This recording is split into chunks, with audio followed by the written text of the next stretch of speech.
Pemirsa, tahukah Anda pentol kuah? Nah, pentol kuah ini merupakan jajanan yang sangat cocok dinikmati saat musim hujan seperti sekarang ini. Dijual dengan harga seribuan saja, dalam sehari mampu meraup omset ratusan ribu rupiah.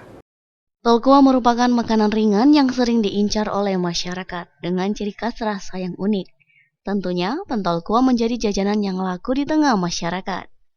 Seperti pentol kuah Wani Roso Barokah yang berlokasi tepat di depan Jalan Simpang Batu Urip, Kelurahan Batu Urip, Kecamatan Lubulingga Utara 2. Kedai ini baru dibuka selama 1 bulan lebih.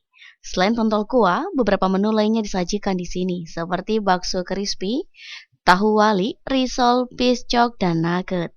Dengan dibanderol harga mulai dari Rp1.000.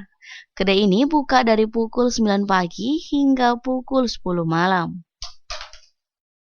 Owner pentol kuah Barokah, Rita, mengaku dalam sehari dirinya bisa mendapatkan omset sebanyak Rp250.000. Sama bakso crispy, tahu wali isi ikan kakap, risol, piscok, sama nugget. Yang 2,5 sehari ya? Iya, sehari. Tim Liputan Silam Bari TV.